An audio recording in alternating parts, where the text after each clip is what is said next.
Hi, I'm Amy Satori, a twin flame and intuitive spiritual counselor assisting in raising the vibration of our planet. I am able to scan your energy field for emotional blockages and talk to your organs using Qigong energy healing. I can also help you make decisions, talk to your pets, guides, deceased loved ones, and your family or friends' higher selves. I can help you navigate your relationships and answer pressing questions in your life by talking with the unseen world. I am not a doctor, psychologist, or fortune teller. This is for entertainment purposes only, not to be taken seriously whatsoever.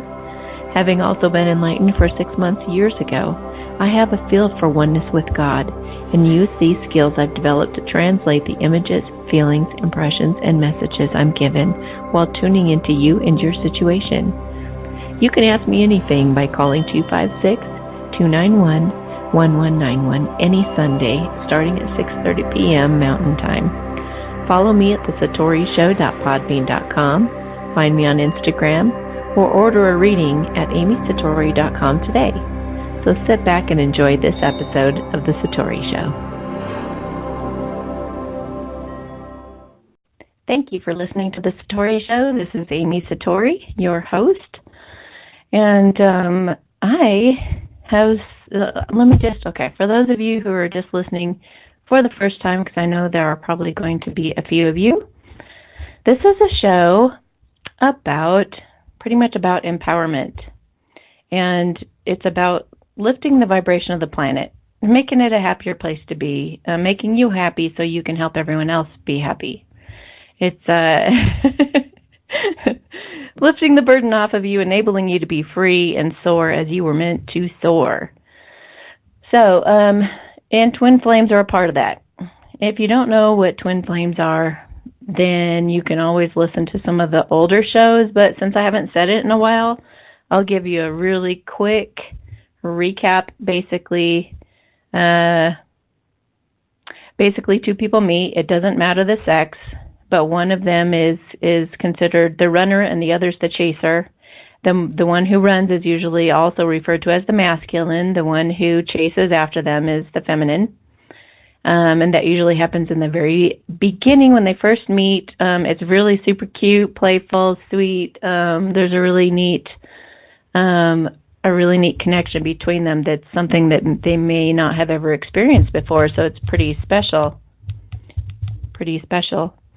And the feminine they both recognize it, but the masculine gets scared and kind of runs away, where the feminine kind of chases after them and is like, wait, where'd you go? What happened? That was pretty cool. That was pretty amazing what we just had there.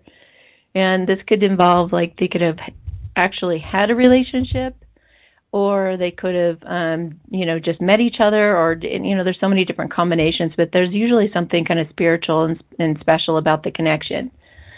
Anyway, so the runner runs for a while, and then the chaser chases, and they go through this whole dynamic, and it's all for their growth, and they go through what's called like a separation period where the masculine one goes through some serious soul searching, and I gotta go do something for a minute. I'll be right back.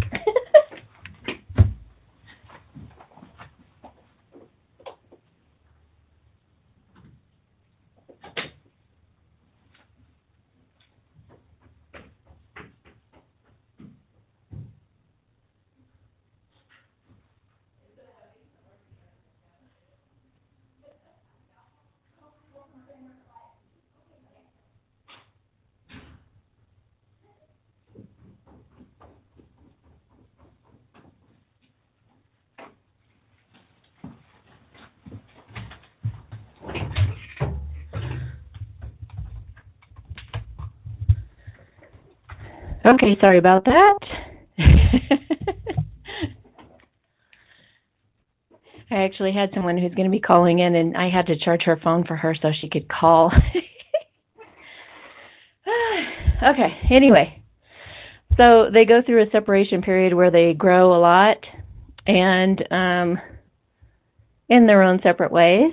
And basically, eventually when they get more, harmonious within themselves, they kind of gravitate toward each other for an actual new beginning, which is called union. That is like a really, really fast, brief thing there. So it's much more in depth than that, but you can definitely look at archive shows. The ones that are called like About Twin Flames, those would be really great. And sometimes we talk for almost a whole hour about the whole thing of it. So anyway, so we do these little winks from God to show how powerful synchronicities are and how incredible they are in our lives and how they're there to lead us. So I always like to begin the show with cute little, neat little things that happened all week. Little synchronicities. I call them winks from God. So, as many of you know from previous shows, I'm going to Switzerland soon. I actually did a reading for a couple of girls from Switzerland this weekend. I asked them which town they live in. It happens to be the very town that I'm going to.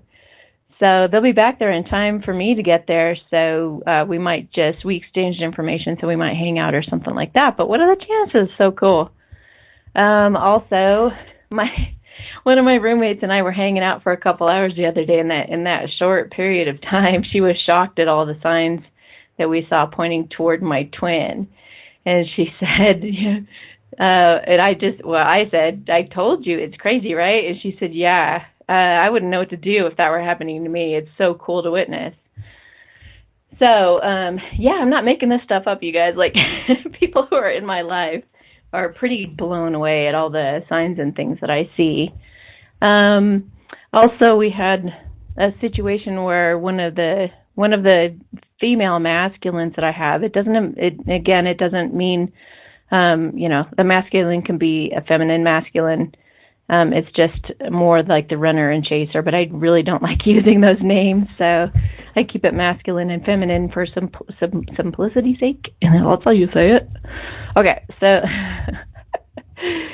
one of my female masculines said she's having such a tough time, like, opening up to loving her twin, and he's doing all that he can to just open her heart, and he's such a sweetheart, and it's working slowly but surely. But one of the things that he was doing and that was kind of scaring her was that she was always in this it's getting confusing now, but he was always in this really super great mood. And she was really suspicious of that. She's like, don't you have a bad day? Don't you have things that go wrong? What about when I have these hard times, it kind of feels like you're just all floaty up there and I'm just kind of going through rough stuff over here. And she kind of was like, are you for real? Like, when I get to know you better, are you going to be all down in the dumps, Eeyore? What's the deal here? So she was really distrusting of that.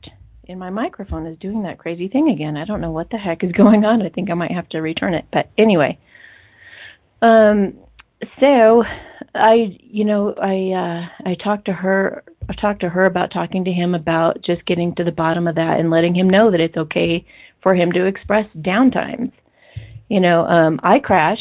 I'm all here on the show talking happy all the time. But man, I have had moments where I've cried really hard about my own journey. And I've had my bad days. I've been pretty pissed off. I've been all kinds of things. But the key is that you allow yourself to feel that way. And when everyone tries to tell you, no, don't feel that way, here's why, and they try to like scramble around and try to make you feel better, don't do that, you guys, because it's like, not only should you not shit on somebody else's negative feelings, but you should allow yourself to go ahead and feel the negative feelings and be authentic and be real and feel it and then bounce back. And certainly, just when you're feeling down, don't take it out on anybody, and not your twin or anyone, but just be, because you can't, when you're acting out of that space of being in a negative place, you're going to be reactionary, and it's going to be all because of your own stuff, because you've been triggered, and that's your stuff to heal. It has nothing to do with them. So don't take it out on them. Just go deal with it, feel it, get away from the situation as maturely as you can, and then come back and be real clear-headed about it, because you've dealt with your feelings. So anyway, I think the moral of that story is just to remind everyone, like, it's not, and don't put on a facade either when you're getting to know your twin. Don't pretend you're something you're not, and don't put on an act, because eventually they're going to see the real you, and they're really not going to trust you. So be real at every part of this journey, Okay. Also, I had a gal come to see me, and she said she came to see me because she'd looked at my website and she'd read my story and she'd heard some of the podcasts about some stuff that happened in my life. And she had similar things like molestation happen and stuff, and she'd let her be defined by that. She really felt like she was kind of, I don't know, damaged or broken goods, and she didn't feel like she had much to offer someone. So she was so shocked. She says, here you are doing your show, giggling, lifting people's spirits, kind of laughing your way through life. And she said it just really inspired me. So I said, not even yesterday defines us. Nothing defines us except for what we decide to be in any given moment. None of it ever matters. Nothing that happened when you were 5 years old. Do you realize that all your cells have regenerated? You don't even have the same eyeballs anymore. You don't have the same eyes. You don't have the same hair. Your parents aren't even the same. Like, nobody's the same. So why are we keeping those stories fresh and real by continuing to believe them and think that they're actually real? Forget about the past. You guys learn to get present in the moment and let go of that stuff. And you're not going to do the world or yourself any good by staying miserable or staying in a state of guilt or shame or any of those feelings, because you're just going to hinder yourself and you're just going to hinder any progress and any good that you can do in the world now. If you want to really step into your power and make a difference in this world, you've got to let go of everything outside of this moment, basically, pretty much. Unless it's happy. If it's good, if you can believe it, and it's a fairy tale and it's all unicorns and fairies, believe it. If you can go ahead and believe some kind of crazy concoction of a story that's totally imaginary and totally stupid and really exciting but not even based on reality, do it. If you can let your heart go to great heights and imagine the very best and be in that super happy place of bliss in your heart because you're so happy that you believe in that dream, go ahead and believe it. But you better darn well make sure that you know how to support yourself should that dream not work out, or should something happen and you plummet to the ground. So that's all I'm saying. Like, reality is going to be there, and reality doesn't have to be a bad thing. It's not like, those realists will say, well, you just be real. It's like, what is real? The only thing that's real is what you're saying to yourself in your head. That's it. Because real reality is actually neutral. It's not positive or negative. But I'm saying believe in the best, believe in your best story, believe in your best dream, because that is what's going to bring you to this high vibrational state, and it's going to help you to be happy and to soar. And if you fall, catch yourself and get yourself right back up again.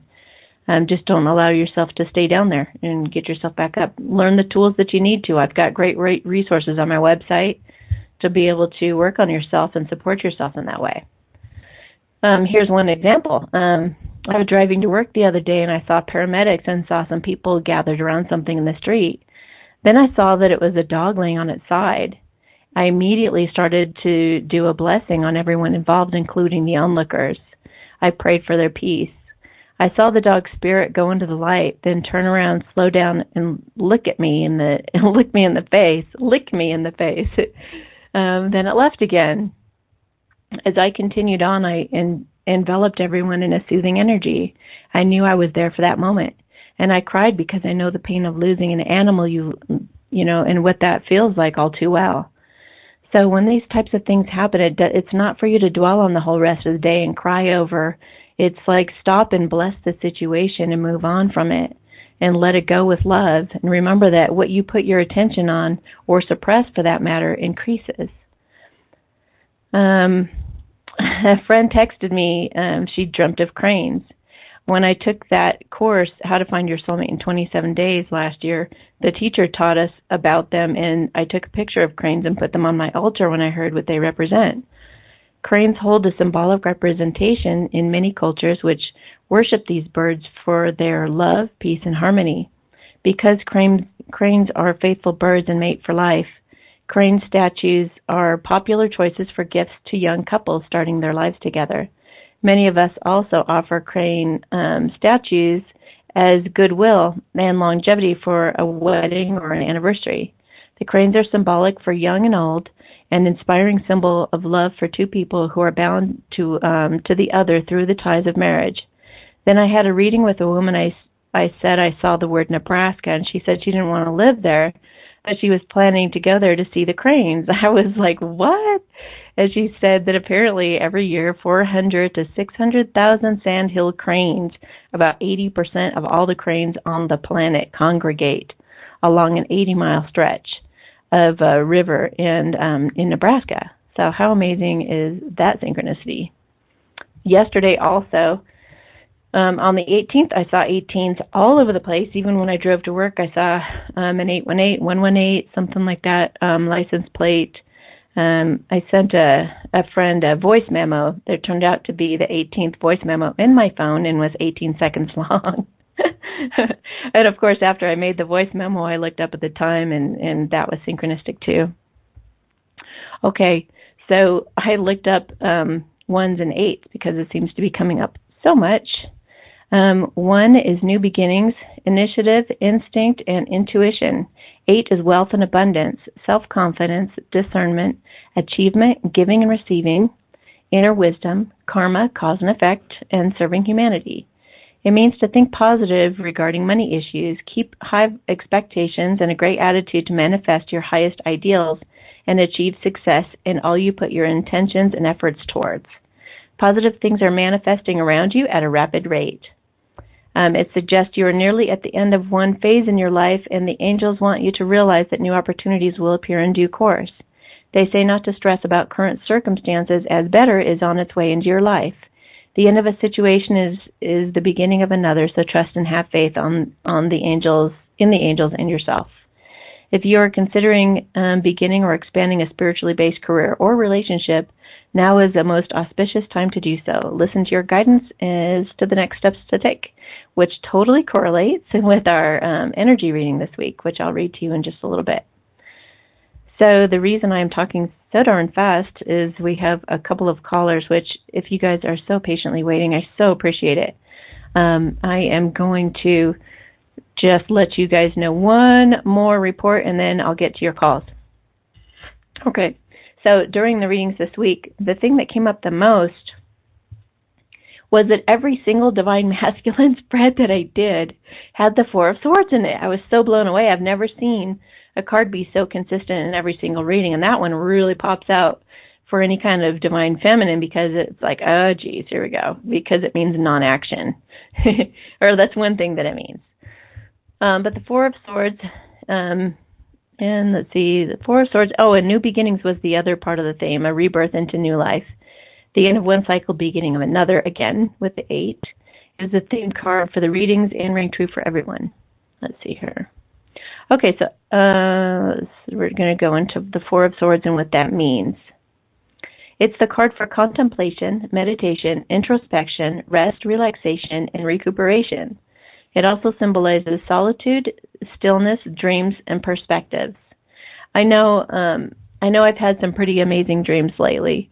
I'm sure the masculines have had as well under these crazy planetary energies and shifts. I was telling everyone, it's as if the Divine Masculines have gone into a coma. If you see one out and about, don't disturb him. He could freak out. He's sleepwalking. Okay, so the Four of Swords depicts a knight laying inside a tomb. His hands rest in a prayer position. A sword rests right beneath him, symbolizing a major issue that threatens to overtake his life. 3 more swords hang just above him. It signifies a period of life and recuperation, especially after a particularly challenging and difficult period. But after this welcome respite, you will come back to take on the challenge again. It means you need a break to regain your mental power, so you have to be still and silent for a while. When you experience constant stress and strain, even the strongest and toughest people will break down. You have to spend time to relax and contemplate. Let your body and mind heal and be refreshed. The Four of Swords also signals a time when you can put your walls down to just take a breather, collect your thoughts, and gather your bearings. It denotes a time when you need to recover from the trauma of a loss or breakup, from the stress of relationship or financial woes, or from the tension of health scares. It also represents the need for some time alone to properly address your situation and to think clearly about your next steps. Take some time to pause and reflect about your current circumstances. Analyze and reevaluate your priorities. See which ones are promising and worked well for you in the past and ditch the ones that have not. When it comes to love and a relationship, it means that there is peace to be found in the midst of a struggle. In a relationship, problems are bound to happen sooner or later. When things start to become unbearable, you or your partner may need to take a break from each other. Sometimes the Four of Swords can also represent a man who's chosen to disengage from a bad relationship. During arguments, he lets all things in one ear and out the other. He just can't be bothered anymore. And he no longer cares what bad or demeaning things you have to say about him. Good for him. Instead of breaking it off, he stays in the relationship and tries to steer clear of the line of fire. So that could be one aspect of the Four of Swords. Let's see here. If you... It's a particularly positive card for those who just came from a breakup. It signifies a break from the hurt and the pain. Now is the time to start healing and feeling happy and positive about the future. You have to take with you the good lessons from your past relationship and leave the bad behind. Work on what you need to change so that that new relationship will benefit from your increased awareness. You may have to consider taking a different approach at this time. Four of Swords tells you to look around and determine what you really want out of a romantic relationship. You've been so busy dating and meeting new people all the time that you've lost the ability to connect with someone of real and lasting value. As a result, you feel empty and frustrated. Spend some time by yourself and learn to enjoy being single. Before you can be truly happy with someone romantically, you have to learn how to be happy yourself first. We talk about that all the time here. If you're in a relationship, the Four of Swords invites you to do some introspection. It may be that you have been in a relationship for so many years that you have somehow lost your sense of yourself. This is a good time to figure out who you are outside of this relationship and gain your individuality. When it comes to money and finances, the Four of Swords shows that there is a need to take a break from all your financial worries. This period of financial distress will not last because you are more than capable of resolving all your problems. In general, the divine masculines need some space, girls. They need a break right now to take some time for themselves, and people in their lives may be demanding too much of their time and attention. They need to say no and look after themselves and what they need first. If you're a divine masculine, have you been tired and emotionally and physically? At which point do you decide it's time to take a break? What do you need to do to help yourself heal and recover? Think outside the box and come up with different and doable ways to bring in extra income. If people owe you money, now is the time to collect on what's due. Take a breather from time to time. Stay away from overwhelming emotions that may cloud your judgment or blur your vision. If this appears in the future position in a reading, this indicates a peaceful and quiet time ahead. It's also realizing those things you were worried so much about were all just in your head. Look forward to peace and serenity in your world. It says if you're the divine masculine, it also means relax into this new connection with your divine feminine. Don't be so up in your head about it. All right. So a little bit later, I'm going to get to some other Twin Flame Forum questions, but for now, I'm going to start to get to some of these calls. Oh my goodness, there's 4 of you waiting. So let's see here. Let me minimize this screen and come back to it later. And I'll take this one. Hello? Yes, hello. Hi, this is Amy. Can I help you? Yeah, Hi. I can hear you. Good. I went to a reading with you last November, and you told me to hurry up and get my divorce. Well, it's going to be final. It's going to be final next week, so good. I wanted to give you an update on that. I couldn't get Has that been a good thing? Yes, it's been a good thing. I couldn't get the podcast to come up on the screen, so I dialed the number. But I do have something I'd like to ask you. I'm changing jobs from driving cab to managing a club that hosts AA meetings or 12-step meetings. And I'm having a little bit of, I'm used to working for myself, let me put it that way. And so working for somebody else kind of has me a little bit worried. Is there something I should look out for on this new job? Okay, so what's the red flag so far? Well, working with these people that are like my bosses. I'm not used to having a boss. Usually I just do my own thing, and I'm finding myself just, saying, okay, instead of, I really want to say, are you kidding me? So I don't know. Is there, I think, is there something I think you're, well, what it feels like to me is that you're actually going through some kind of a training to be doing your own business, something similar, but not that. So it's like you're learning right now to like assert your boundaries and learning communication skills.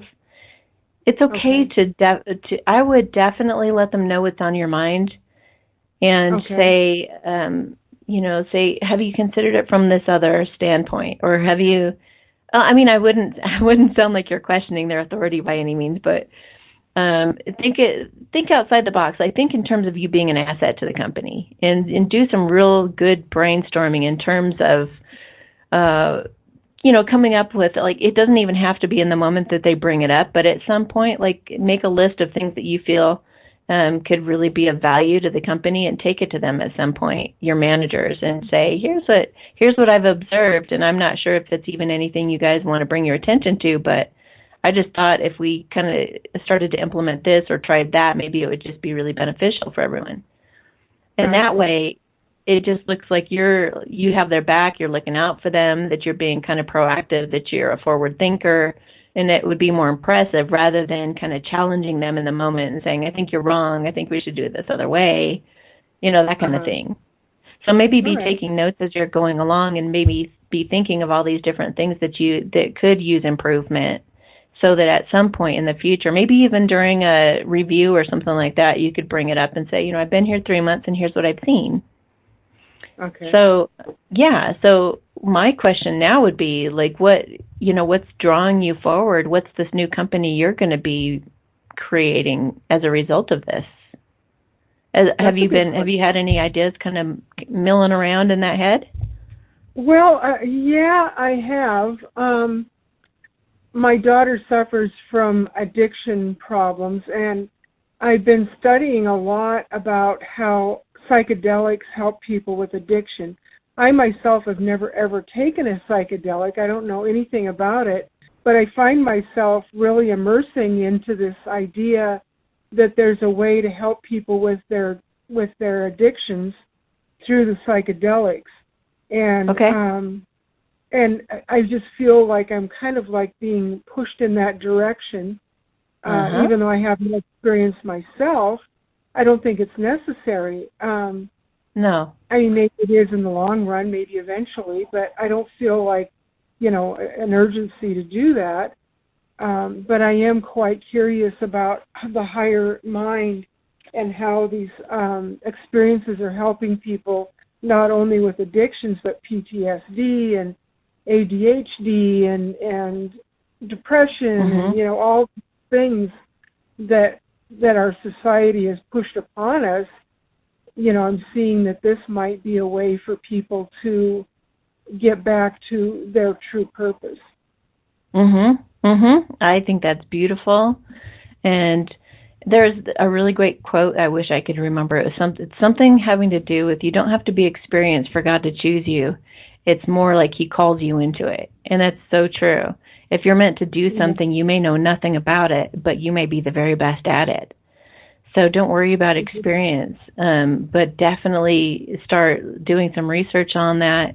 Whatever you're feeling called to do, you'll see all kinds of signs and synchronicities start to happen in terms of, you'll walk into a bookstore and you'll see a book kind of pop out to you that'll be talking about that, or somebody will have it sitting on their living room, table, and then they'll say, oh, you want to read that? I've been meaning to, but you can go ahead. You'll probably read it first. It'll start kind of lining up for you that way, and you'll just feel like a feeling that you're just kind of following along a path. If you want to speed that path up, then what you want to do is, this is going to sound like totally counterintuitive, I guess you could say, but you want to follow your bliss. I've heard someone else talk about this too, and they explained it pretty well too. Not mentioning any names, but it's kind of like you just stay following all the beautiful cues of every moment. And so let's say wherever you are right now, you're probably at home. And when you hang up from this podcast, you could call a friend, you could go make dinner, you could, turn on the TV, you could watch a movie. There's so many different options that you could choose in any given moment.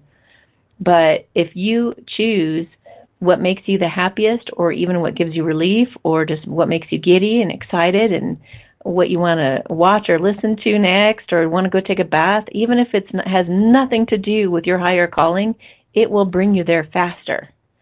If that makes any sense, because our higher selves, awesome, yeah, because it's like our higher selves are always trying to pull us into these beautiful synchronistic events and bring these incredible miracles that will cause us to have goosebumps and cry. So, when you're aligned with your higher self in a blissful state, or you're in a state of joy as much as possible, then you're staying aligned with that, and you can hear the guidance really well. But when you get a bunch of mental chatter getting in the way, that's what will clog the communication. And, when you're down on yourself, or you think this isn't going to work, or you start being kind of mopey about it, or, be like Eeyore, then it kind of slows you down. So, and some of the things that we think, okay, if I want to be this person who teaches about psychedelics and all this, then I've got to go do the paperwork. I've got to go do the research. I have to look into what it is to build a business model. And it's like, yeah, some of the stuff you do have to do. And if you do go to do it, I would try to make it as fun as possible so that it's not this big burden, but make it kind of fun. Like people who go to look for a job, I'll be like, think of it as like, what's possible, get excited. Don't go, oh, I have to make money fast. Don't be stressed about it. Make it like really fun. Like maybe working at this other company I never thought of could be really cool. So make everything as fun as possible. Like I said, like any moment, just ask yourself, what would be really, really cool to do right now? Even if it's go run outside and look up at the stars. Whatever it is that you think of doing, like stay in that state. And it'll bring you, staying in alignment with that feeling will start to teach you to stay in that feeling and be in that flow state and be led to the next thing that leads to the next thing. And pretty soon you're going to be meeting people and crossing paths with people at parties and fun picnics and in random places that are ultimately going to bring you an opportunity that falls in your lap. Like, for instance, this podcast was probably 20 years in the making. So, but anyway, I do have some other callers to get to, but is there anything else you want to ask me before we go? No, I'm good. I'm just going to continue listening.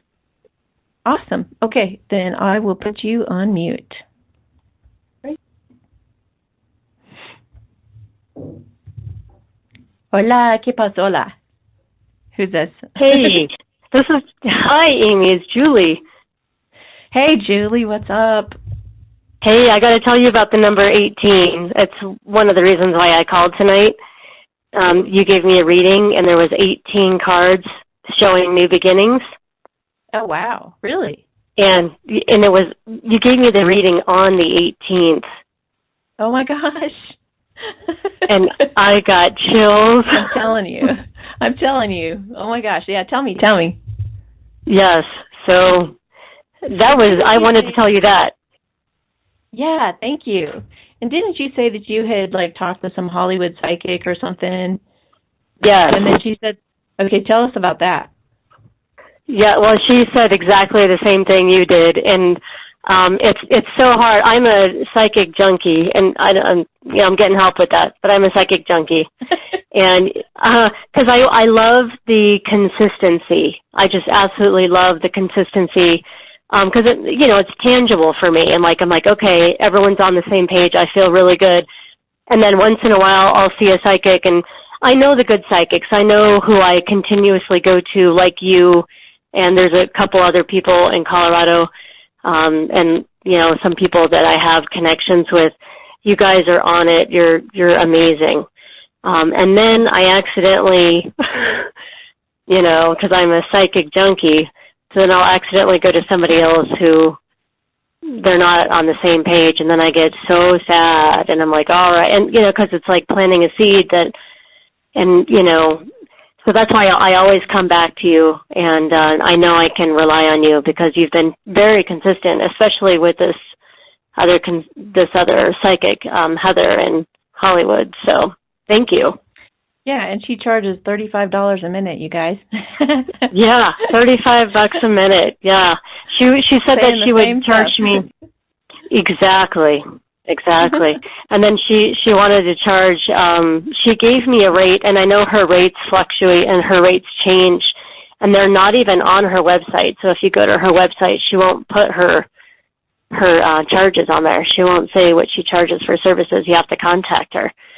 But you guys said the same thing, and she's very highly respected in that area. So, yeah. But I have a question. Go ahead.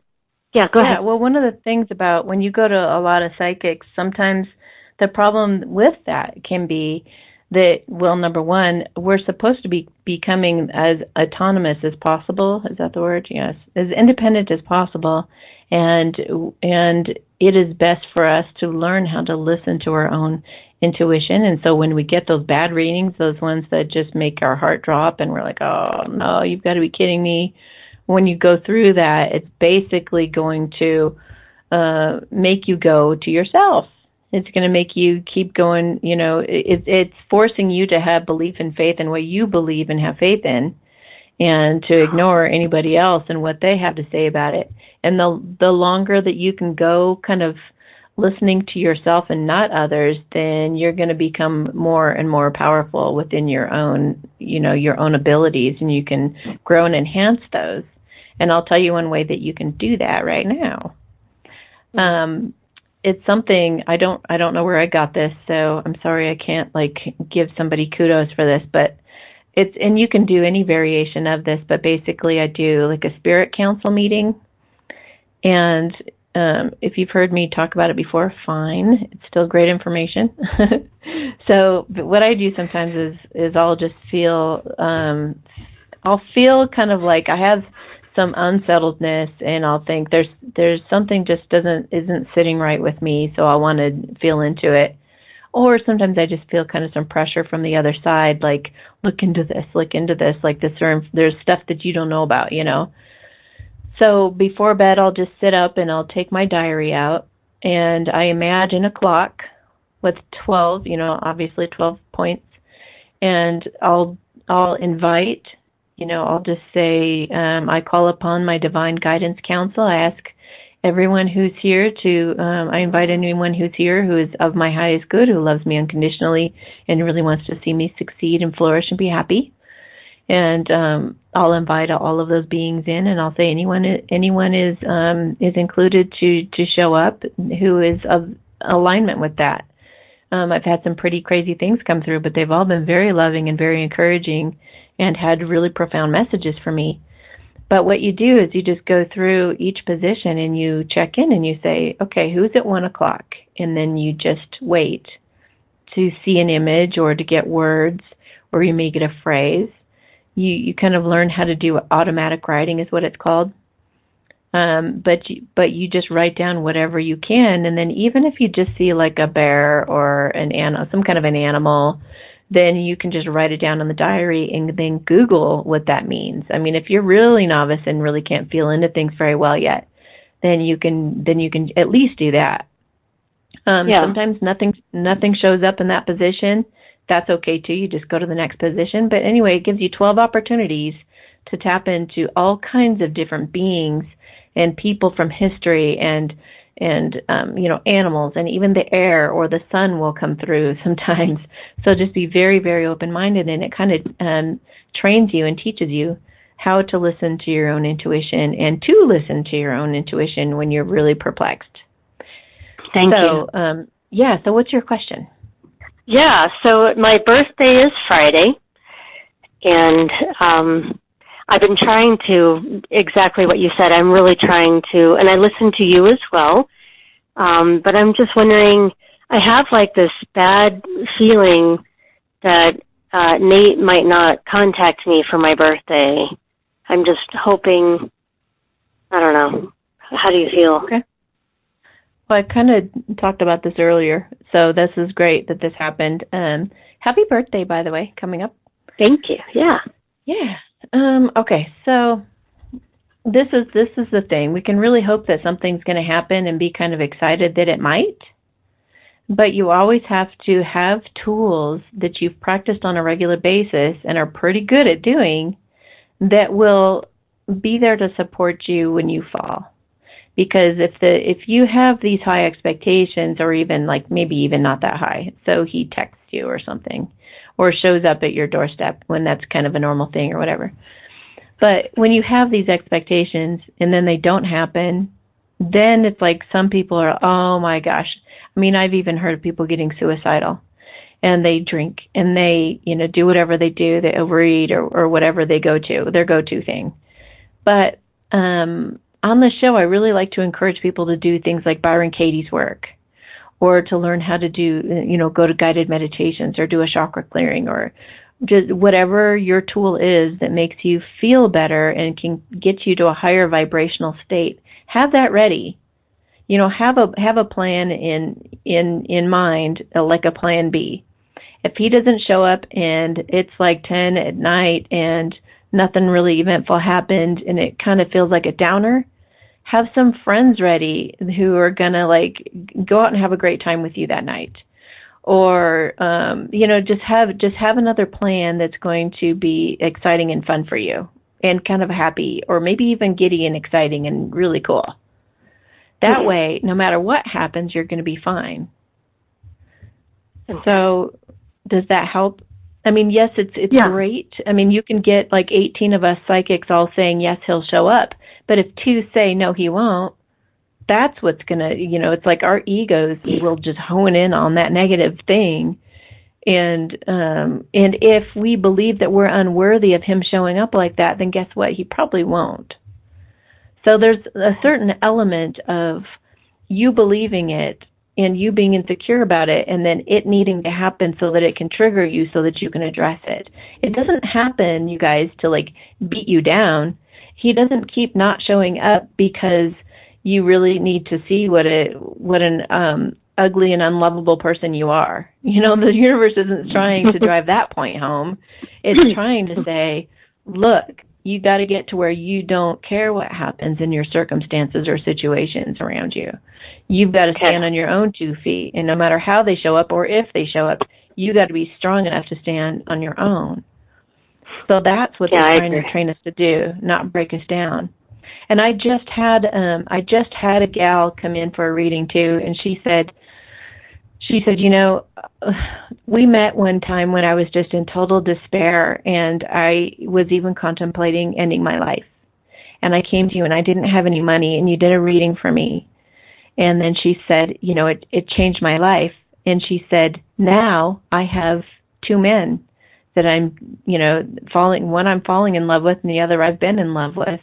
And I'm in this crazy predicament where I'm having to choose between the 2. And I said, oh, I know the predicament well. This is where the soulmate and the twin flame, you have to choose which path you want to take. And we both, like at the end of the reading, I got teared up. I was like, oh my gosh, I didn't realize you were that girl, and she told me at the end. And then I said, well, look at how much everything changed in just a few, however many weeks it's been. It's like you almost almost took a step off the planet. And here you are with 2 incredible guys. I was lucky enough to meet one of them. And so here you have these 2 incredible guys to choose from, and both look like really beautiful, happy lives coming to you. So either way, you're going to win. You're okay. And it was so sweet. It was so neat. But the universe has got your back. It's not trying to beat you down. So be ready with a plan B, and expect to have some real fun that night, even if he doesn't show up. Okay, will do. But what is your intuition? Just curiosity only, and I promise I won't hold it against you.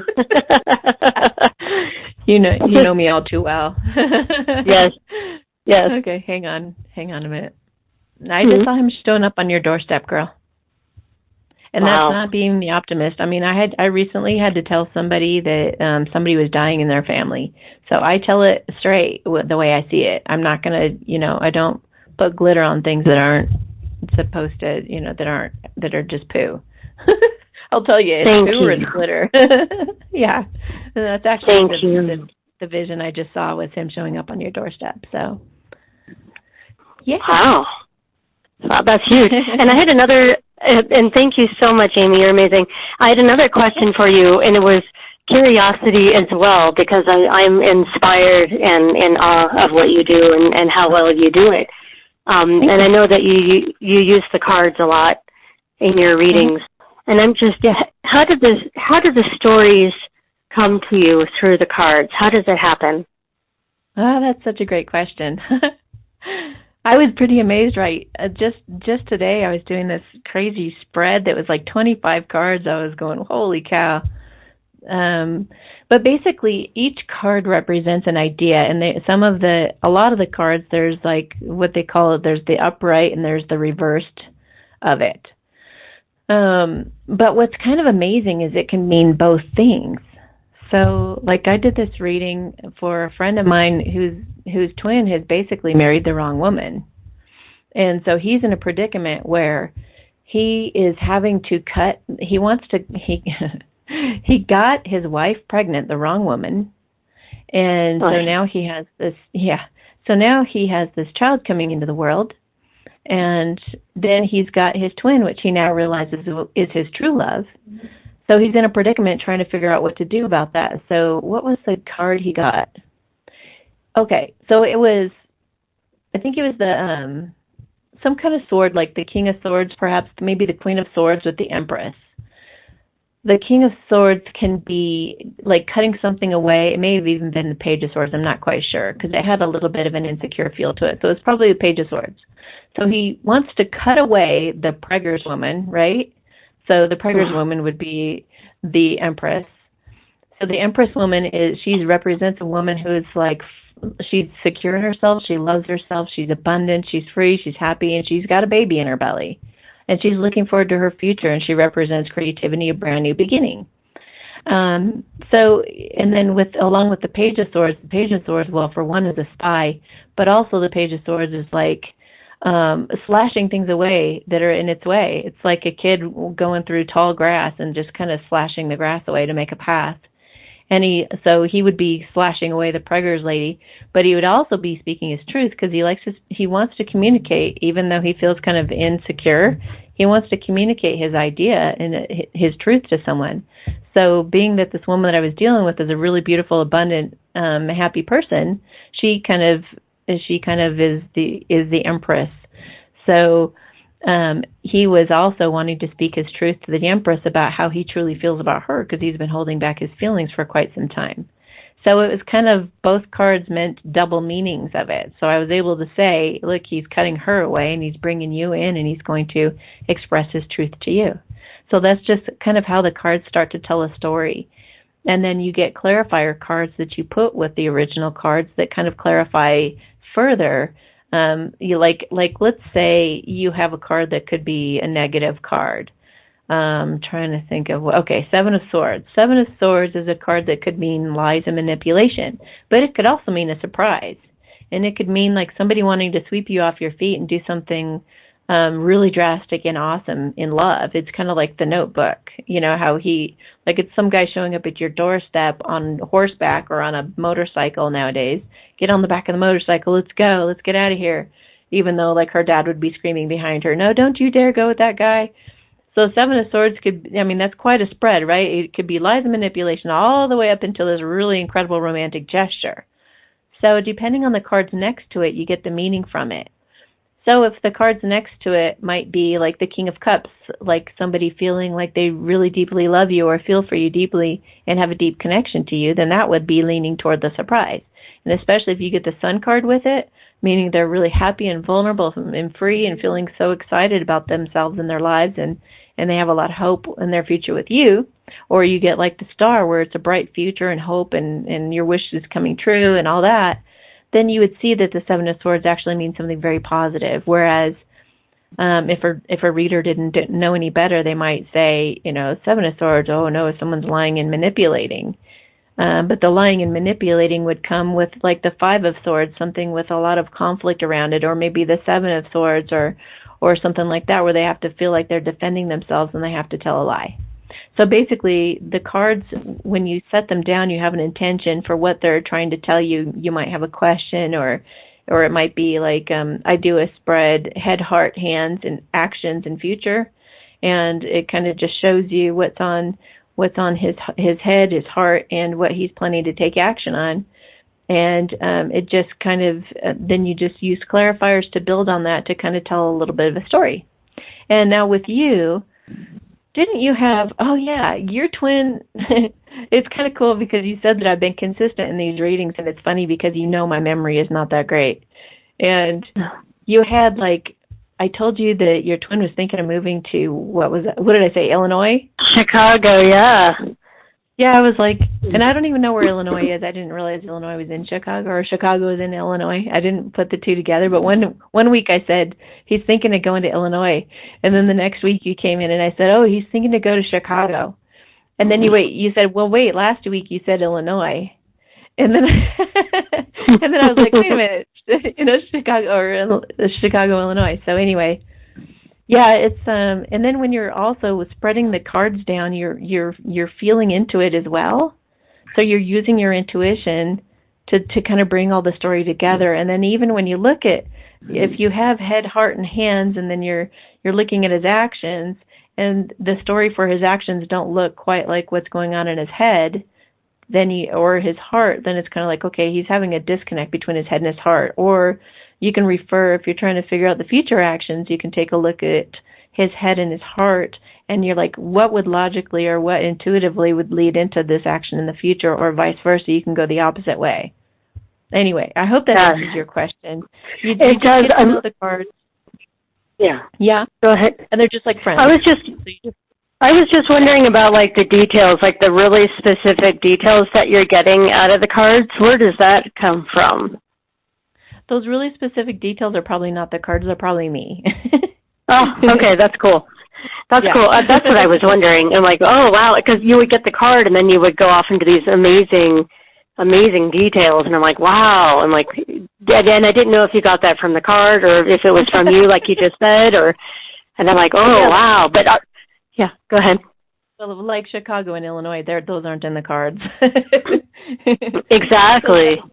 But, and I'll see things like while I'm putting the cards down and I'm kind of tuning into it, I'll see somebody like feeding their face with spaghetti, and I'll say, oh, you guys like spaghetti?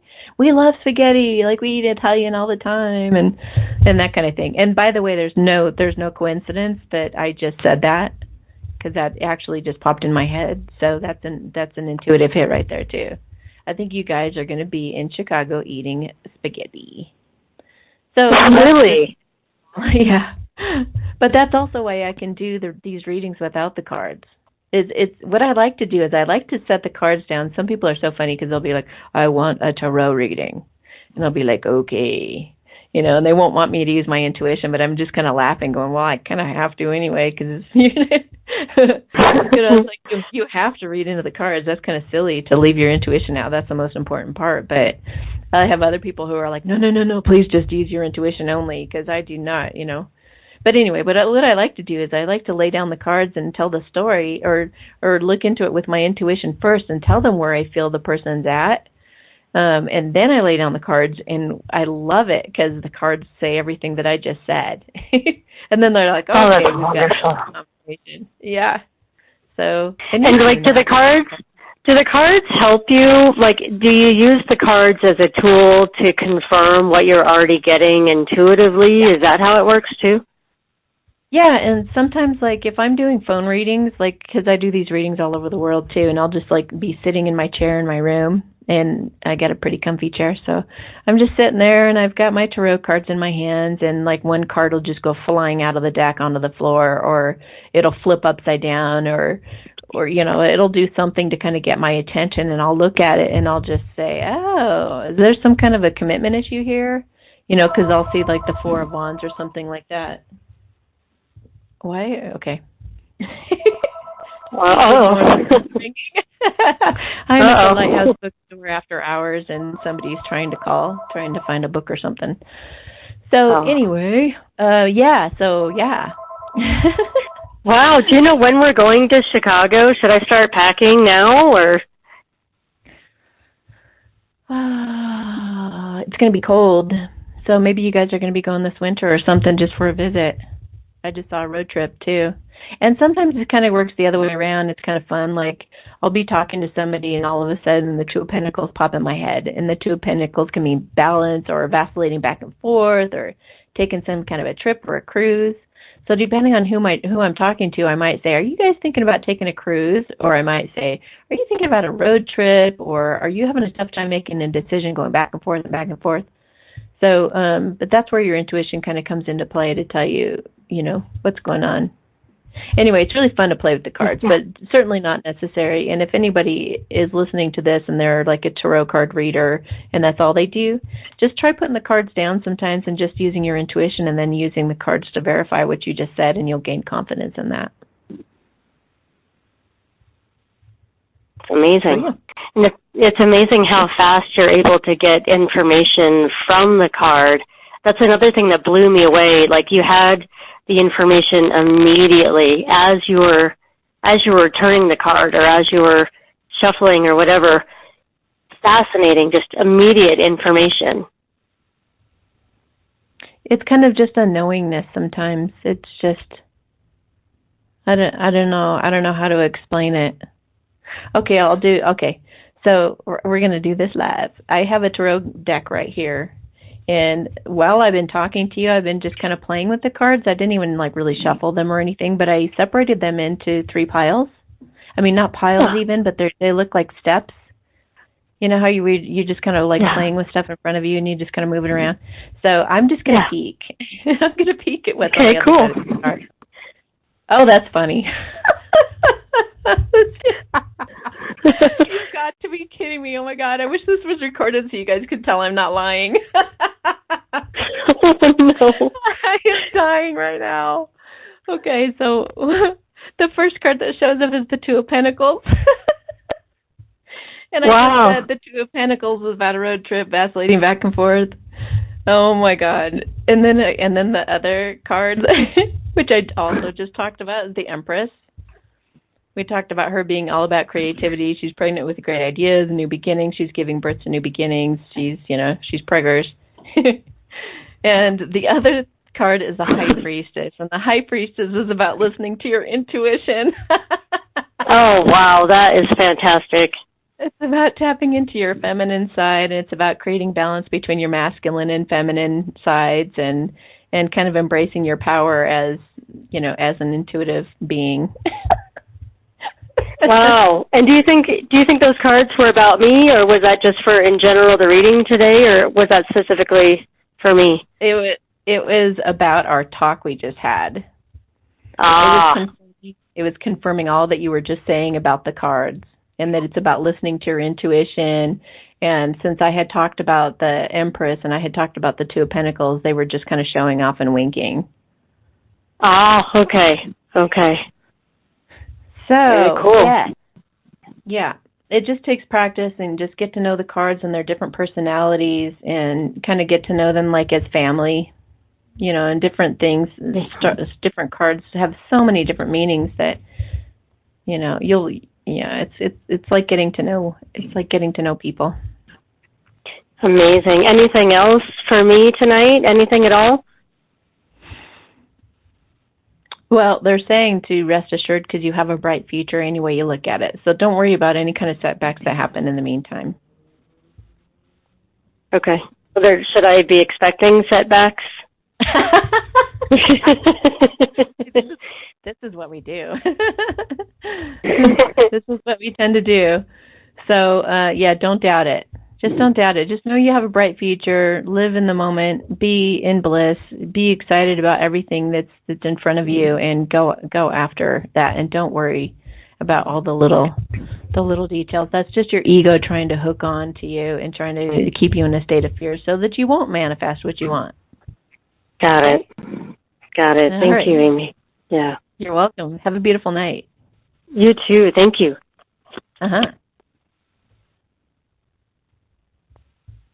Hey, this is Amy. Hi, this is Jason, the Divine Masculine. Jason, hey. I know you. Thank you so much for calling in and for waiting all this time. Yeah, no problem. You're very welcome. I'm also here with Lauren. Hi. Are you really? You guys are both here. I'm so Yeah. excited right now. Oh my gosh, I'm sorry you had to wait all that time, but I'm sure it was really helpful to hear all that, yeah? Yeah, it was good. Yeah, it was no problem waiting, and also Lauren just got here too, so the timing Oh worked my out. gosh. Wow. That is incredible. Okay, so just so you guys are in the loop, I actually just talked a little bit about your story earlier, Lauren. Really? And yeah, I did. Just basically saying that you are in a predicament, that you were in a pretty desperate situation when we met, that things have turned around and you have a couple of options now of some things that can be that will bring you a very bright future, but you're having to figure out which path to take. Yeah. And to my shock, you sent your twin flame to me. We just felt really inspired. And when I saw him, I was like, oh my goodness, Jay, I just had such an incredible reading. And, we really are trying to figure this whole thing out. So, but why? Okay, so I asked Jason if he would please call in because you guys, this is a real divine masculine. This is not a feminine, a feminine masculine, a female masculine. This is an actual real life masculine. And I would like Jason to kind of talk to me for a moment about what it is to be on his side of this, because now, to correct me if I'm wrong, I'm going to give a little recap on your side of the story. You guys have had a bit of a relationship before, or made a bit of a go at it, and it was kind of a mess. And I say this on the show too, that sometimes when the twin flames come together too soon, there can be some chaos and blaming and all kinds of things that break out. But you end up going into separation, and it makes you both mature tremendously. And then you come back together again, and it's all good. But so basically what happened was, or what seems to have happened was, Lauren wanted her twin flame to meet her somewhere, and he didn't show up. And instead, in his place was a soulmate. And that soulmate really clicked with her that night, and they just kind of began a relationship immediately and started having feelings for each other that developed. And she told her twin flame what was happening, and that's Jason. And Jason became rather alarmed and came in to talk to me about the situation as well.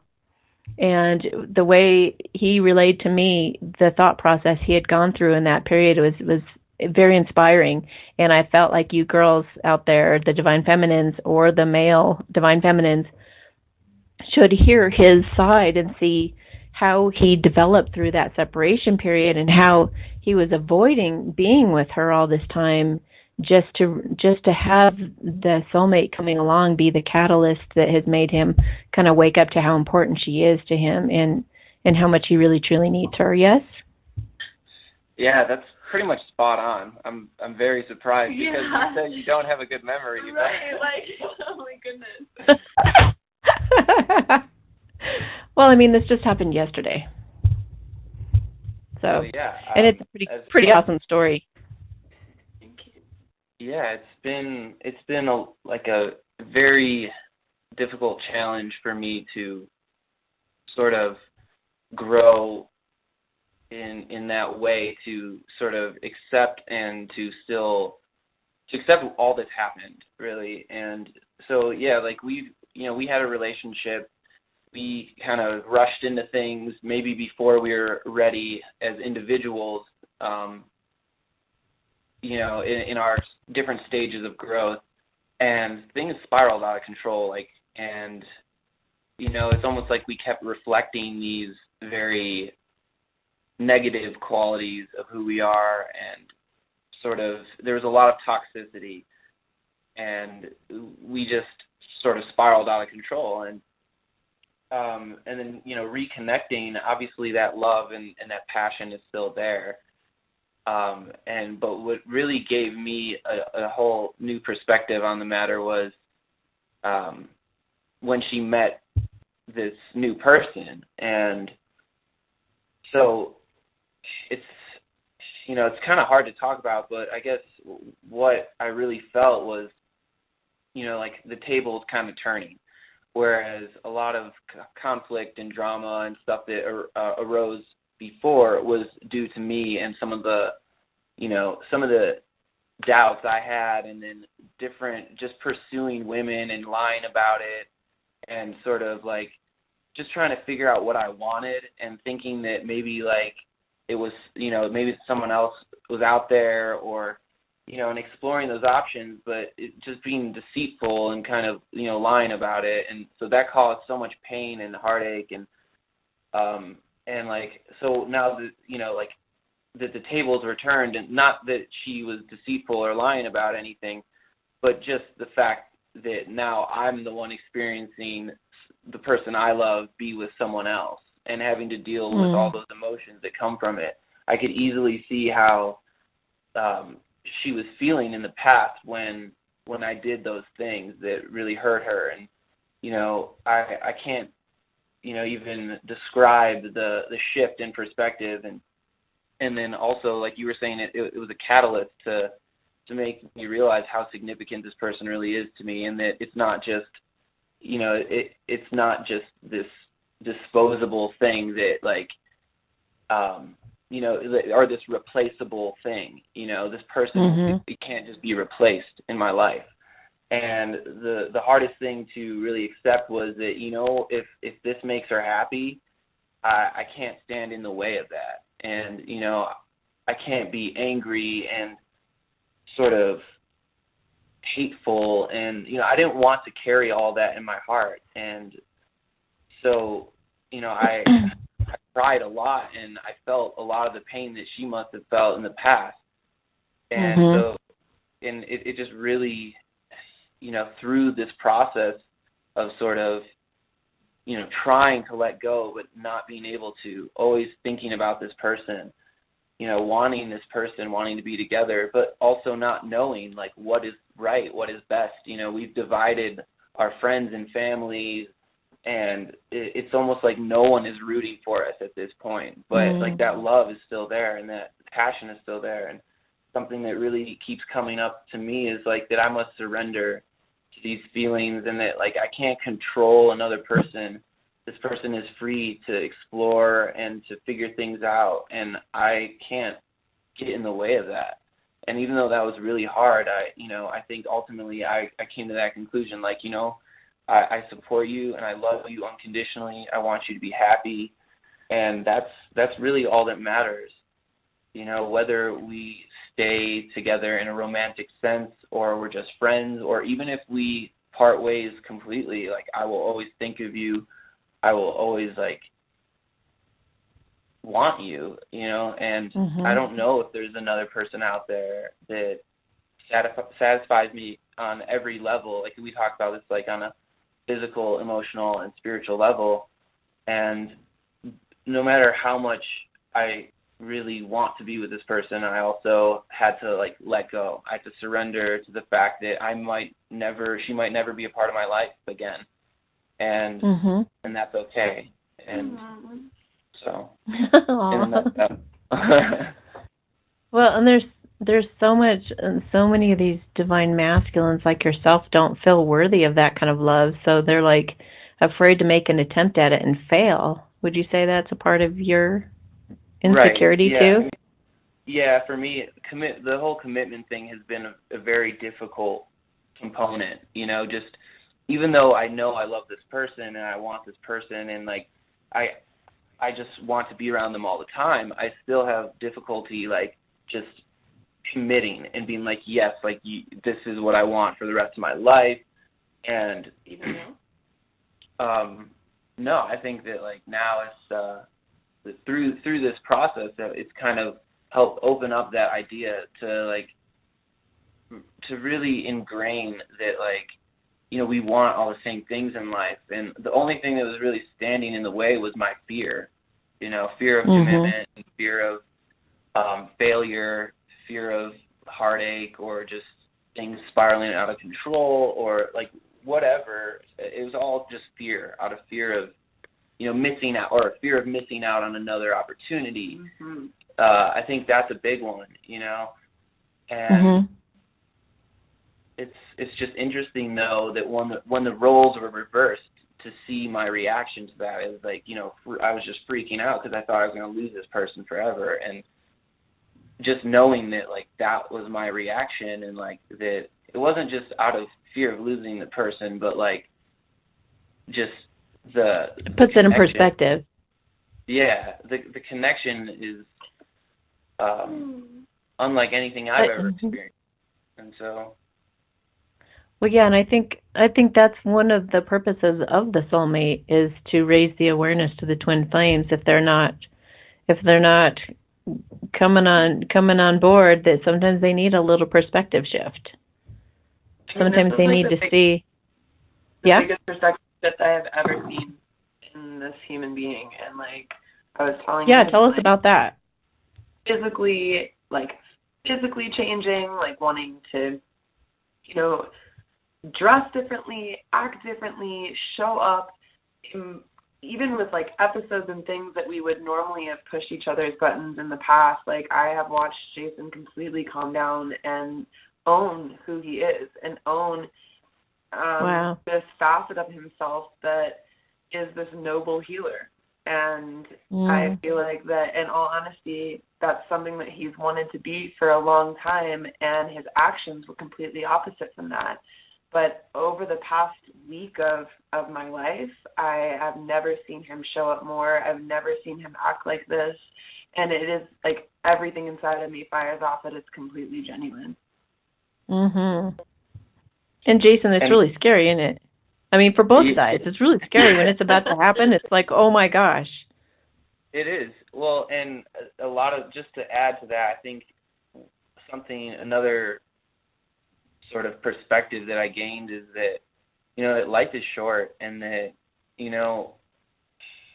it's every reaction, every encounter we have with anybody is important, and we're making choices to either help people and in turn help ourselves, or let the emotions get the best of us. And for me, I guess anger and like different emotions would constantly get the best of me, and I'm just really learning how to transcend that initial like wanting to react aggressively or angry, or just or feeling just any negative emotion like shame or guilt or all this stuff, just indulging.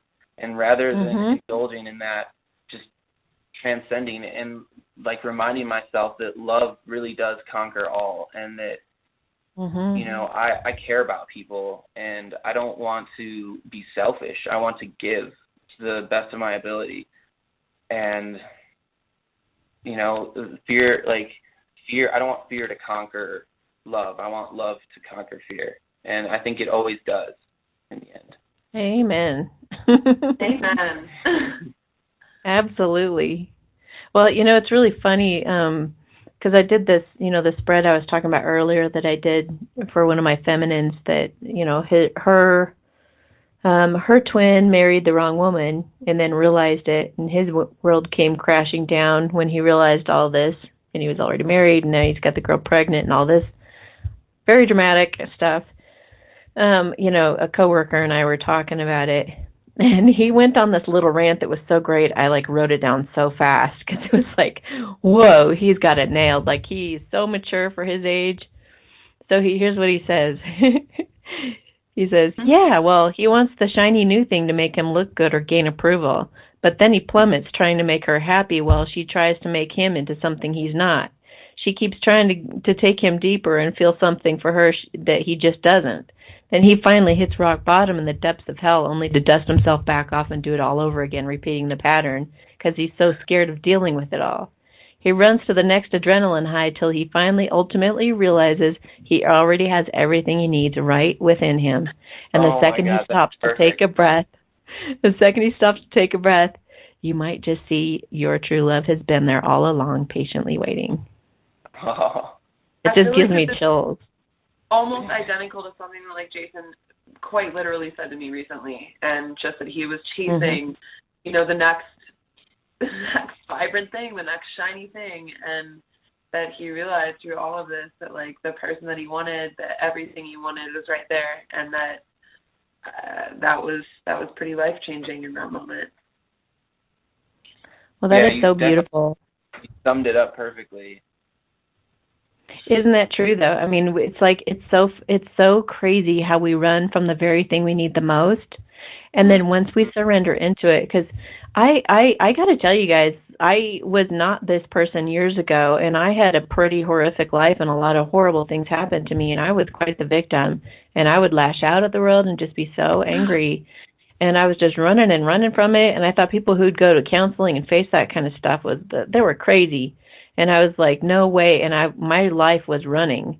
And then one day when I found Byron Katie's work, I was just like, I'm going to face this thing. It's like I was stuck in a marriage where I was pretty much tortured and tormented all the time. And I was like, I want freedom from this.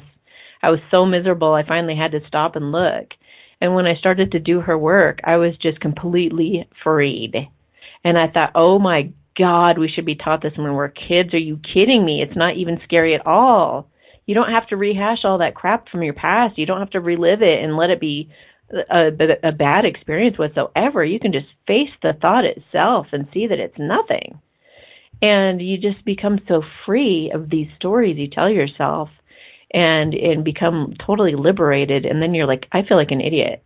You know, like, I mean, not in a way that you would give yourself a hard time, but in a way you're like, why do we run from the things that will set us free? It's because the ego in us is so strong. Yeah, the ego wants to stay alive no matter what. And it's like, no. Let's go through this thing. Let's go toward this thing that'll be terrible for you and catastrophic. Yeah. Well, and it's chasing. It's like constantly searching for that next high, that next pleasure. And it's instant gratification. And I think we live in such a like fast-paced world, and we're constantly bombarded by things. And so it's easy to just get distracted with like desire or like, you know, just wanting more, when really you'll never find happiness outside of yourself. You know, like it's not something that you can like consume. You know, happiness has to like blossom from within. And through transparency. And something that, you know, we were talking about yesterday was like, I couldn't be completely transparent with this soulmate. And as soon as I left you, I saw Jason. I had a conversation with him. He went to come see you, and I went directly to the soulmate and told him everything. I bared my soul. Did you really? I really did, Amy. And whoa, it was heart-wrenching and tough, and I cried severely last night. And just, you know, one of the things that I guess I appreciate the most is the ability to take that courageous step forward and also be able to talk to this amazing man about everything. And he has held space for all of this, which when you're watching the woman you love or the man that you love try and figure out their life path, especially with another person, it can crush you. And you could react in ways that you could have never imagined. But instead of that, he's been so poised and loving and considerate, and it fills my heart. Well, maybe you can tell the listeners what happened with the soulmate. Like, what was that story, and what are you referring to when you said you tell him everything? You told him everything, which good for you. Well, congrats. That's awesome. If you can't live your life authentically and tell your truth to people, your life's not worth living, and it's not worth the stress, and it's just not authentic. So why do it? You know? Go ahead. Not. I feel like that, you know, with Jason, it's very easy to be transparent with him. We've been through so much already that there really isn't anything that we couldn't talk about at this point. With a brand new person entering into your life, you're still testing the waters. You're still trying to get to know that energy and how they react, how they handle stress, how they handle their anger and passion for life. And he had asked me if I had been with Jason, if I had reconnected with him. And well, how did it turn out that let's go back to the event that caused this, because weren't you supposed to meet up with Jason somewhere? Yeah, we had actually run into each other at a 10,000 person festival. Out of 10,000 people, I was standing right in front of Jason, and I saw some friends of mine. I was talking to them, and I looked right behind my shoulder, and there he was. And it had been many months since we were even able to legally even speak to each other. Like, we're not even supposed to be in this room right now. And we were going against all of that. And I just felt like Spirit put both of us in that atmosphere to have a conversation that needed to happen. The whole reason that we're separated is because of somebody else intervening in our life and making a moment happen that separated two people. And maybe it was exactly what we needed. We needed that separation, and we needed to figure out our own lives. But it's very, very hard to not only go through a breakup, but go through a breakup that someone else chose for you. And so we hadn't had any kind of closure or conversation or had any idea really of what had happened and where our hearts truly were until that moment. And it sparked a lot of things inside of us. And so we're in a place where there's no cell phone reception. There's no way to actually set up for us to be able to see each other again, other than saying, like, okay, we're going to try and meet at this place and try and find each other on a dark ranch with stages and lights and music and people who are out of their minds, and try and find each other again that second evening. And so I basically wandered this festival like a sad puppy and looked for him in the places that we tried to find, and eventually completely surrendered because I just couldn't find him. And as soon as I did, I walked into this pocket of people, and I met John. And John sort of saved the day. I was supposed to be, I needed to connect to a Wi-Fi connection because I was working as a promoter for this other festival going on, and needed to receive this video that was being sent to me and edit this video and get it sent off to his company, all within this time period that I'm at this festival. So he extended an offer for me to be able to come and go to his farm, no expectations, no nothing. Like, it was like a whirlwind of events. Not only was I going to his farm, then his mother was also flying in from Richmond, Virginia, and so I met his mother, who got to meet me basically as like, hi, this is Lauren, she's showering upstairs, and I just met her at a festival yesterday, and like all of these emotions and all of these things are like sparking and flying, and still I have no contact from Jason. There's nothing going on, and I don't run into Jason until 2 days later at an open mic night that I'm hosting, and I'm already like intertwined with this person. Like, I've already established feelings. I've already kind of thinking in my mind that we had this really connective moment, Jason and I, and then maybe he freaked out, or maybe, once again, we're in the same pattern of things where he doesn't really want this, and maybe that's why we didn't get to show up in each other's lives again that second evening, or be in contact for the next couple days, when really that wasn't the truth at all. And he showed up at this open mic night so happy, and I am now stuck in this predicament of, for the first time in years, actually having feelings, like deep feelings for somebody, and my twin is there, and he's gaining perspective about his life that just got totally pushed forward, like we just discussed, because another human being entered my life that I had genuine feelings for. And so as I'm going through all of this, it's like John is asking me, is he involved in your life? Are you talking with him? And I'm, telling him, yeah, we are talking. And he's asking me if I have been with him. And I had finally admitted that I had been with him. And it made him so aggressively upset. And I allowed it to intimidate me to not tell him everything, like the timetable of when that happened, and that I still felt pulled to be with him. And I just felt like I was going back and forth, which is like, for me, something I have never, ever done in my life. Never. Mm-hmm. I was married for 10 years. I was with the same person. This whole thing is very overwhelming and different than anything I've experienced. And when I came to you to try and figure out how to navigate through all of this, the first thing that I had to do was be completely transparent and look at that individual and tell him, like, yes, I still have feelings, very, very deep feelings of love for my twin, and, you know, that I had been with him more times than I had expressed, and, you know, be pretty vulnerable with a human being that, again, got very, very, very upset. Forgiving, mm-hmm.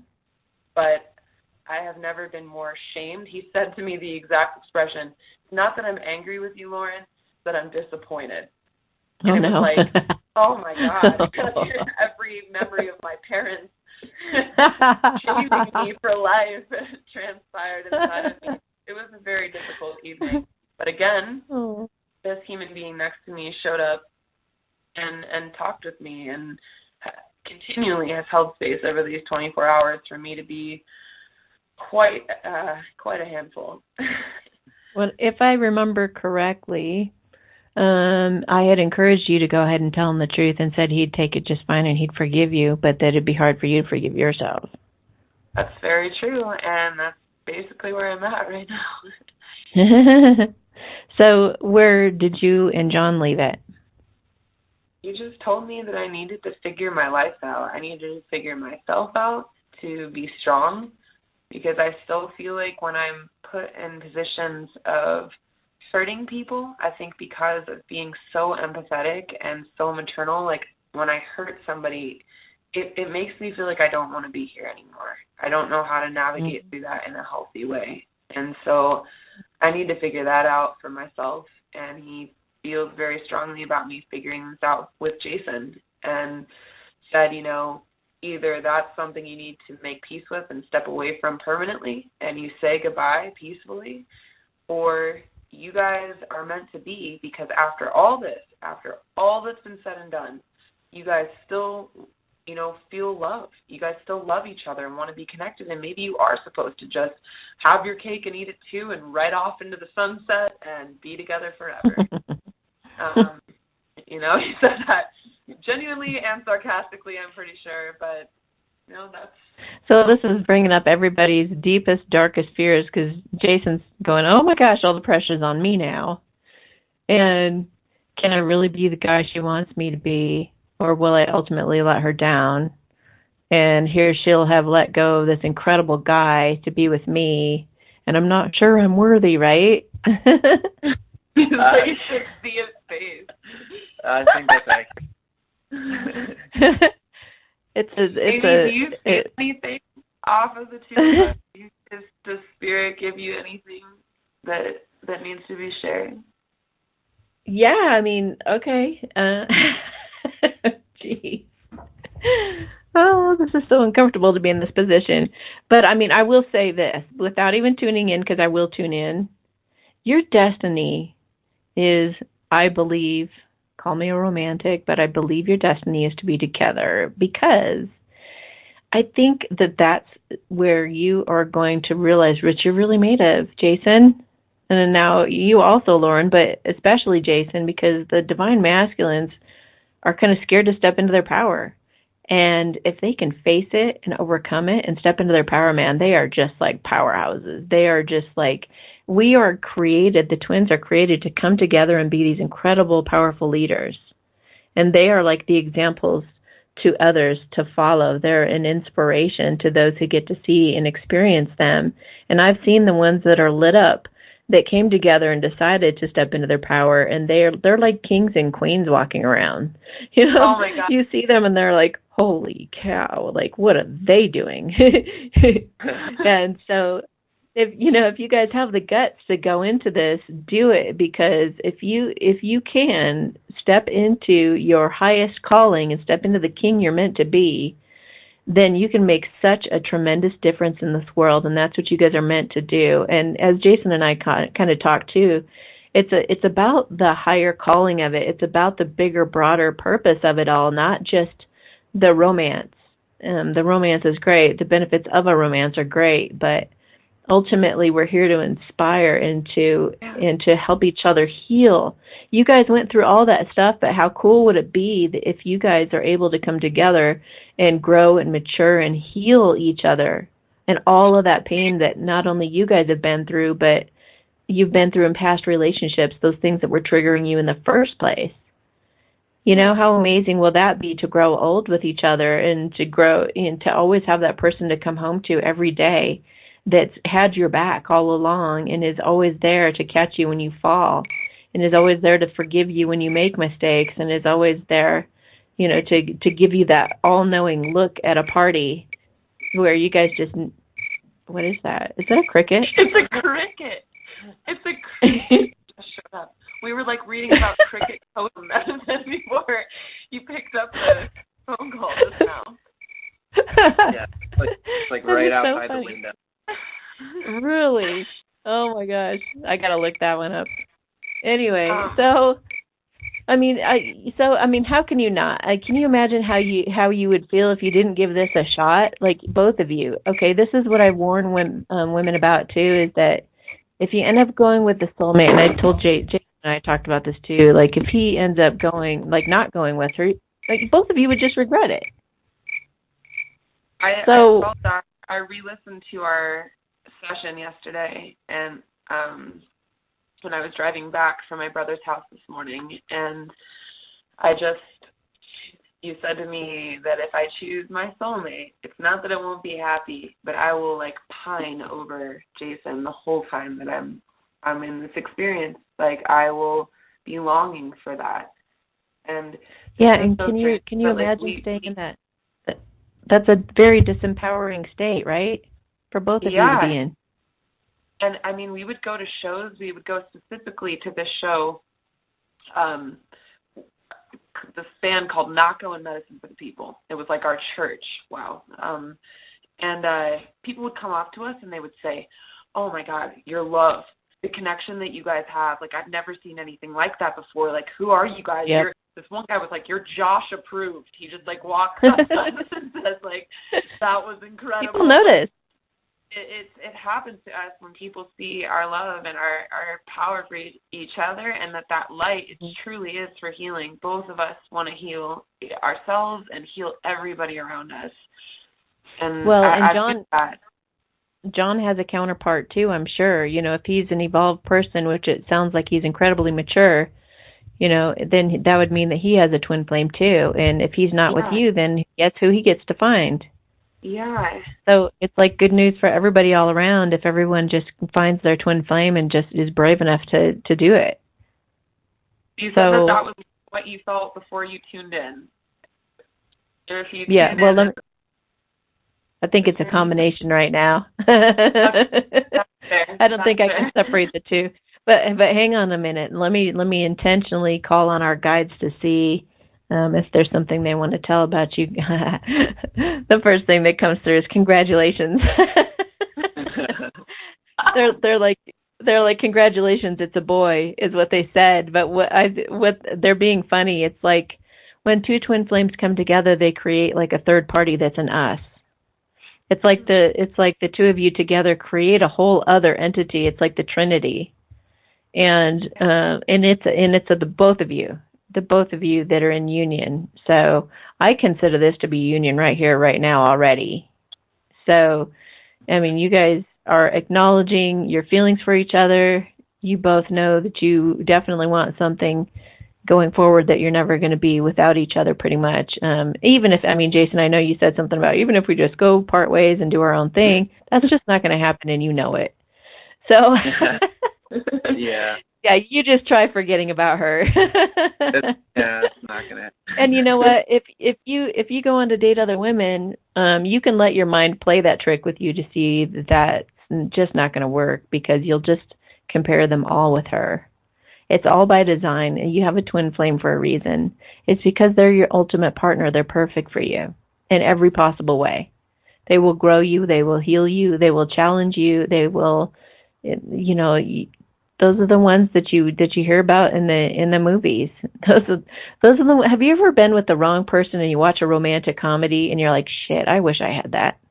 That's yes. Yeah. Yes. I just have this guy who's sitting next to me, picking his nose, eating chips. This guy totally doesn't get me. I have to go on for hours trying to get him to understand my point. And it's just like, then, you guys are actually like the living proof of the movie. You're living the movie. You're the ones that everybody else gets to look up to and wish they could be like. That's part of the reason that all these other people are rejecting it, is because it's against societal norms. It isn't like a typical relationship. Yeah, it's movie stuff. Well, and I think most people don't really understand what it means to be like to have unconditional love and unconditional forgiveness for someone. Yes. I think forgiveness is the thing that most people struggle with. It's like, how could you ever forgive that person after they hurt you? Yeah, after what they did. And I think that's something that no one will ever understand, because they're either not with their twin, or they don't, have that that aspect to their personality that they can forgive. And and you know what? Yeah, and I mean, definitely, you guys, if you're able to and you feel the calling to, definitely go after like Byron Katie's work, learn how to do her stuff, because she really has such an incredible process of learning, how to go within and address those fearful thoughts as they come, because there are definitely, there's still quite a bit of fear in both of you. But Jason, also keep this in mind, okay? So you're going to have all these hotties come to you because you're gorgeous, both of you are stunning. But it's like you're going to have these girls that you're going to be like, and it's going to make you uncomfortable, and you're going to go, But remember this, okay? Satan's gorgeous. Just saying. No. Did you say Satan? Yeah. The devil looks awfully pretty in those heels. No, I'm just saying, though. Keep in mind that there is a lesson in it, yes, but does it have to involve sex? No. It can be, like, I know this really great twin flame couple that they have had a lot of temptation. They've been together like a long, long time, and they're both really good looking. And so they get offers, and they've both had offers. And so, but what they do is they get to know the person, and they try to figure out, what is it about this person that's attracting me, and what is it that I'm here to learn from it. So this guy is like incredibly honest. I love talking to him because he's so honest, and he's so from his heart. He's an amazing guy. So he's telling me, I thought I wanted this woman because she was like this really ambitious go-getter, and she was like doing all these things that my wife doesn't do. And she was hot, and she was this, and she was coming on to me, and he's like explaining the whole scenario. And his wife said, okay, well, go ahead and explore that, but try to be faithful to me if you can. So he did. He got to know her. He went to lunch with her and stuff, and he came home and he was like, oh God, like I don't want to have anything to do with that. He said, but I did realize that what I want is her ambitiousness. I wish that I would be more ambitious. I wish that I was more like of a go-getter and more motivated. And once he realized what that was that he was actually attracted to, he was kind of blown away, and he lost all attraction to the woman. It had no appeal to him anymore at all. But he had to kind of go into that and have an open mind and have that agreement with his wife where they were just really open with each other, and they trusted each other, and they stayed loyal to each other, but went ahead and found the lesson in it. So if you can keep that in mind, that it may not be that somebody else is. If you found your twin flame, which it really sounds like you have, then nobody else is meant for you, but they might have a lesson in them like that. And you might find that if you go down that trail just a bit, just enough to see, you can figure out what the lesson is without getting in hot water and without having sex with them and without having to come confess to your twin and all that kind of other stuff. You know what I mean? I think that's great advice. And honestly, after experiencing that, just how devastating that can be, it's something that, and you use the word agreement, and that's something that we're reading. We're reading like the 4 Agreements, which is a very popular self-help book, and so it's all about creating new agreements and like with yourself and first with yourself, and then also, with others. And, the first one is becoming impeccable with your word. And like we talked a little bit about honesty and communication and stuff like that. And it's so important. It's so important that, if I give my word and that, that I say I'm going to be faithful, that needs to happen, He's like taking that to like an unbelievable extreme. Like even today, he was like, I told Amy that I was going to call in, and I had called him on the way over here, and I was just kind of going through a lot. And he's like, I'm the phone call isn't as important as like being there for you right now, and I'm more than happy to be there for you, and I can, do this a different time. I also just am on hold because I gave her my word that I'd call in tonight, and I want to stay true to my word. Wow.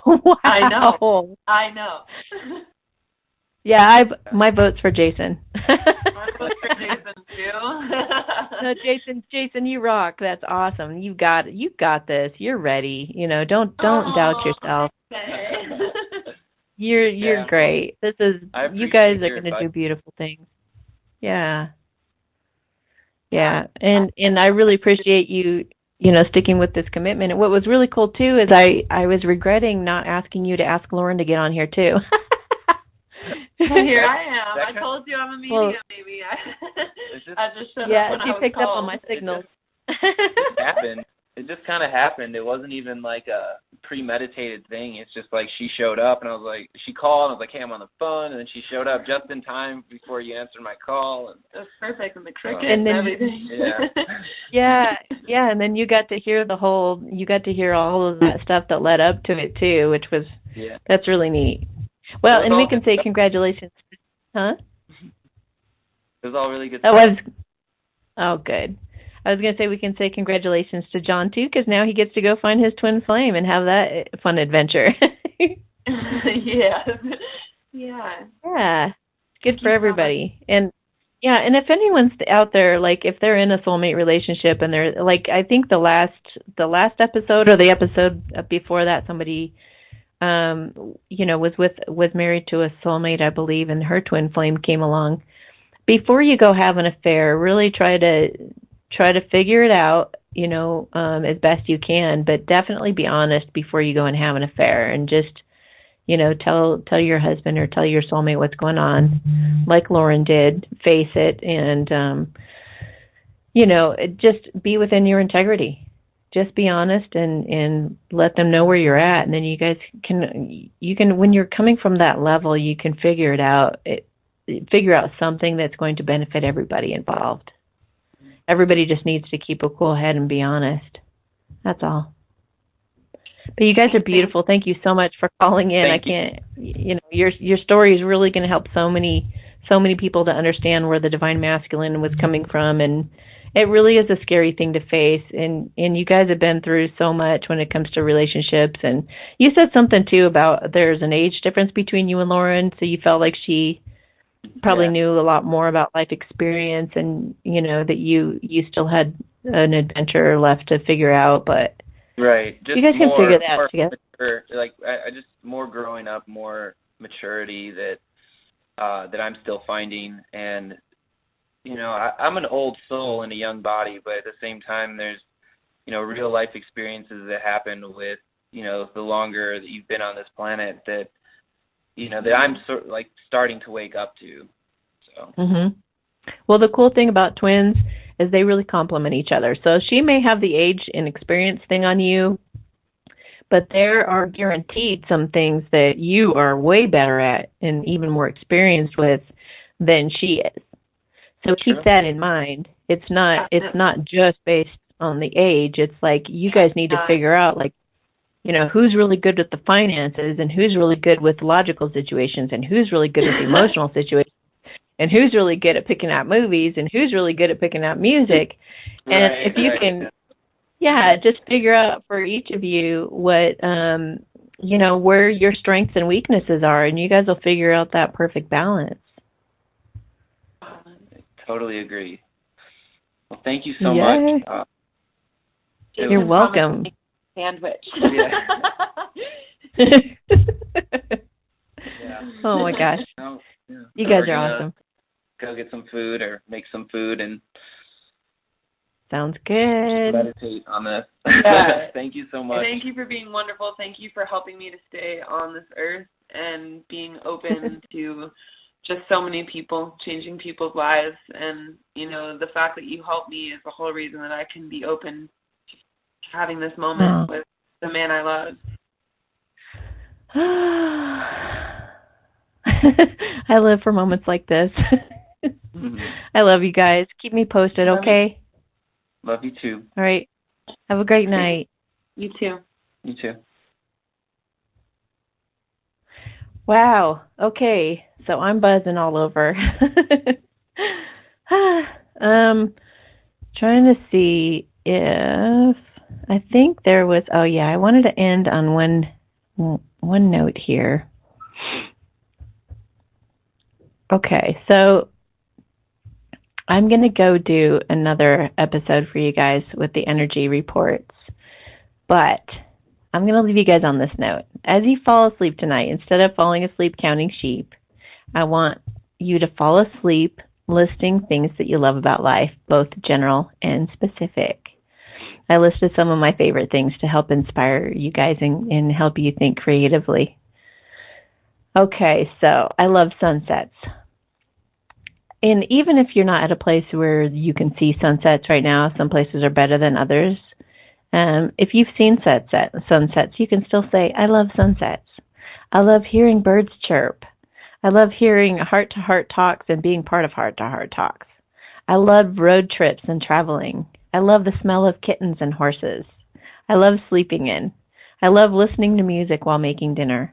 I love taking baths with candles and aromatherapy. I love camping. I love massages.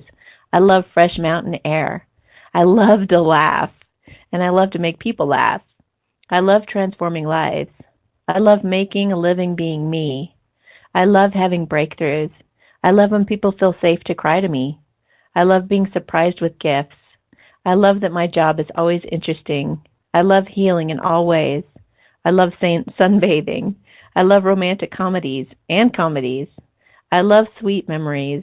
I love serendipity books, and I love this podcast and all of you listening. Thank you so much for being part of this beautiful adventure with me, you guys. I really appreciate this, and I'll talk to you next time on The Satori Show.